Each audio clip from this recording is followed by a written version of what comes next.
গত শুক্রবার রাতে চাঁদা না দেওয়ায় কুষ্টিয়ার দৌলতপুর এলাকার গাড়ি ব্যবসায়ী সানজিদ রানাকে মারধর করে সন্ত্রাসী জব্বার ও তার বাহিনীর সদস্যরা। পরে হামলা চালানো হয় ব্যবসায়ী সানজিদের বাড়িতে। এ সময় বাড়িতে থাকা নগদ টাকা, স্বর্ণলঙ্কার সহ লুটপাট করা হয় মূল্যবান জিনিসপত্র। পরে পেট্রোল ঢেলে করা হয় অগ্নিসংযোগ।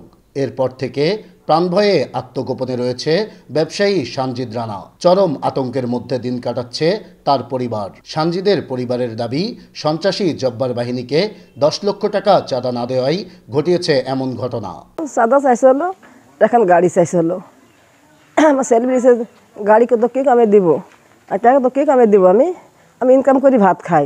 ওইখানে এক বাড়িতে মাসানে বসছিল, আর যাই আমার ছেলেকে মারছিল। কালকে দোকানে ওকে পাইছে একা, পাওয়ার পরে বলেছে টাকা দিলি নাকি জানে, ও বলেছে তোকে টাকা কি জানি দেবো, তো কিসের টাকা দেবো তোকে, এই কথা যখন বলার পরে ওকে 2টি ঘুষি মেরেছে। আইসি গেটের উপর দিয়ে টপকা আইসিছে, আইসি গাড়ির তালা ভাঙিছে, গেটের তালা ভাঙিছে, ভাঙার পরে ওইখানে পেট্রোল মারি আগুন ধরা দিয়েছে। দেওয়ার পরে ঘরের মেন গেট ভাঙিছে, ভাঙার পরে ঘরের দরজা ভাঙিছে, সোনা গহনা ছিল সেগুলোও নিয়েছে। জাব্বার, রফিক আর ওই পাড়ার সহায়তা হয়েছে রাজ্জাক, সাইফুল, মইদুল। স্থানীয়রা বলছেন, দীর্ঘদিন ধরে সানজিদের কাছ থেকে চাঁদা দাবি করে আসছিল জব্বার বাহিনী। চাঁদা না দেওয়ার কারণেই তারা ঘটিয়েছে এমন নির্মম ঘটনা। এতে চরম আতঙ্ক বিরাজ করছে এলাকায়।